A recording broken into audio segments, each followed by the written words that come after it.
என் அன்பு தமிழ் சொந்தங்களை யூடியூப் சேனலுக்கு வரவேற்கிறேன். SBI, Indian bank, bank of India, ICICI bank, CUB, Canara bank இந்த வங்கியில் நகைக்கடன் வச்சுருக்கிறவங்க உடனே வங்கிக்கு போக சொல்லி ஒரு புதிய அறிவிப்பை ஆர்பிஐ வெளியிட்டிருக்காங்க அப்படின்னு சொன்னாக்கா நமக்கு கொஞ்சம் பதட்டமாக அதிர்ச்சியாக தானே இருக்குது. இது ஏன்னு சொல்லிட்டு எல்லாருக்கும் ஓரளவு கிட்டத்தட்ட தெரிய ஆரம்பிச்சிருக்கு. தெரியாத நண்பர்கள் நிறைய பேர் இருக்கீங்க அப்படிங்கிறதுக்காக இந்த வீடியோ போட வந்திருக்கேன்.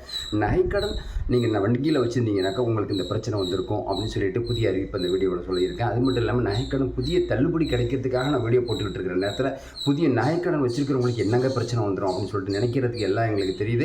அதுக்கு முன்னாடி இந்த வீடியோ ஸ்கிப் பண்ணாமல் பார்த்தீங்கன்னா ஃபுல் வீடியோ உங்களுக்கு புரியும்.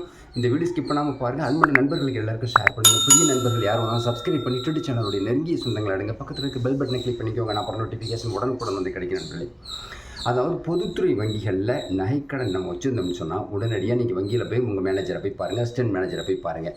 அது என்னென்னு கேட்டிங்கன்னா, Reserve Bank of India 2024 March மாதம் ஒரு திட்டத்தை கொண்டு வந்தாங்க. இப்போ மார்ச் மாதம் ஆகிடுச்சு. அதை திட்டத்தை நடைமுறைப்படுத்துறதுக்கு கிட்டத்தட்ட 1 இயர் ஆகிடுச்சு அப்படின்னு தான் சொல்லலாம். என்னென்னு கேட்டிங்கன்னா, நீங்கள் ஒரு வங்கியில் நீங்கள் லோன் வச்சுருக்கீங்க. இப்போ ஒரு Indian bank, Indian Overseas bank, Canara bank, ICICI bank, சியூபி.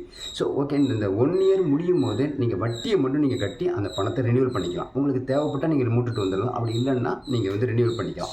So அதுக்கான அப்ரைசர் சார்ஜஸ்னு ஒன்று இருக்கும்.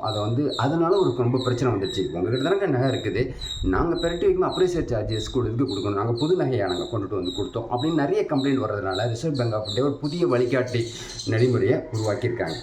இன்றைக்கி தேதி பார்த்தீங்கன்னாக்கா 20/3/2025 புதிய செய்தி, ஆர்பிஐயோட அழுத்தம் திருத்தமான ஒரு செய்தி என்னன்னு கேட்டிங்கன்னாக்கா, பொதுத்துறை வங்கி அனைத்து பொதுத்துறை வங்கிகள்லையும் உங்கள் நகைக்கடன் இருந்துச்சுன்னா ஒரு எக்ஸாம்பிள் சொல்கிறேன். ஒரு 2 பவுன் வச்சுருக்கீங்க, 1 lakhs நீங்கள் வச்சுருக்கீங்க. 1 இயர் முடிஞ்சிடுச்சு, 365 நாள் முடிஞ்சு போகுதுன்னா நீங்கள் அசலையும் வட்டியும் கட்டி திருப்பி வீட்டுக்கு கொண்டு வந்துட்டு மறுநாள் தான் நீங்கள் போய் வைக்க முடியும் அப்படின்னு சொல்லிட்டு ஒரு புதிய வழிகாட்டு நெறிமுறையை கொண்டு வந்திருக்காங்க. அப்போ மறுநாள் நீங்கள் வைக்க போகும்போது புதிய வாடிக்கையாளர் ஆயிடுறீங்க, புதிய நகைக்கடன் ஆகிடுது அப்படின்னு சொல்லிட்டு உங்களுக்கு எந்த பேரம் பேசுறதுக்கு வேலை இருக்காது அப்படின்னு சொல்லிட்டு கொண்டுட்டு வந்திருக்காங்க. இதில் ஒரு முக்கியமாக பார்க்க போகிறது என்னென்ன ஒரு கூத்து அப்படின்னு சொன்னால் என்னன்னு கேட்டிங்கன்னா, நீங்கள் அன்றைக்கி நகைக்கடன் முடிக்க போகிறீங்க, நீங்கள் வட்டி கட்ட போகிறீங்க, அசலும் கட்ட போகிறீங்க, உங்கள்கிட்ட பணம் இல்லை.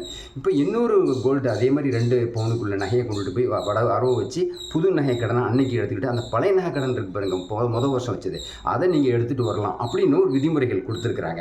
அப்போ நீங்கள் போய் அப்ரைசர் சார்ஜஸ்ங்க ஒரு 1 லட்சம் ரூபாய்க்கு 300 ரூபாங்கக்கூடிய திட்டத்தை கண்டிப்பாக நீங்கள் கொடுத்து தான் ஆகணும் அப்படின்னு சொல்லிட்டு ரிசர்வ் பேங்க் ஆஃப் இந்தியாவோட புள்ளி விவரங்கள் கொடுத்துருக்கிற அடிப்படையில் இப்போ அப்படியே க்ளோஸ் பண்ணணும். அப்படி இல்லைன்னு சொன்னால் ரினியூவல் பண்ணணும்னு சொன்னாக்கா நீங்கள் புதிய நகைகளை கொண்டுட்டு போகணும்னு சொல்லிட்டு அறிவிப்பு கொடுத்துருக்கனால என் தமிழ் சொந்தங்களே, டிடி சேனல் சொந்தங்களே, தமிழ்நாட்டில் இருக்கிற அனைத்து தமிழர்களுக்கும் அனைத்து தமிழ் சொந்தங்களுக்கும் இந்த வீடியோ மூலமாக தெரிவிக்கிறது. அப்படி தான் உங்களுடைய நகைக்காக நீங்கள் போய் அலைஞ்சிக்கிட்டு டைத்தை வேஸ்ட் பண்ணாமல் புதிய நகையை கொண்டுட்டு போய் நீங்கள் அப்படியே ஒரு 1 லட்ச ரூபாய்க்கு மாற்றிட்டு பழைய நகையை நீங்கள் எடுத்துகிட்டு வந்துடுங்க. அப்படி இல்லைன்னா இன்றைக்கி மீட்டு வீட்டுக்கு கொண்டு வந்துட்டு மறுநாள் புதிய நகையை நீங்கள் மாற்றலாம் அப்படின்னு சொல்லிட்டு ஒரு அறிவிப்பு கொடுத்துருங்க. அது மட்டும் இல்லை, ஒரு முக்கிய டிப்ஸ் என்னென்னு கேட்டிங்கன்னா, அந்த பழைய நகையை நீங்கள் திருப்பூரத்துக்கு முன்னாடி புது நகை எதுவுமே இல்லைன்னா வீட்டில் இருக்க வேறு மெம்பர்ஸை யாரையாவது அழைச்சிட்டு போனீங்கன்னா அவங்க பேரில் வச்சு கொடுத்துருவாங்க அப்படிங்கக்கூடிய ஒரு திட்டத்தையும் ஆர்பிஐ வழங்கியிருக்கிறதுனால டிடி சேனல் சொந்தங்களுக்கு உடனடியாக உங்கள் வங்கி மேனேஜர் போய் உடனடியாக கலந்து பேசுங்க.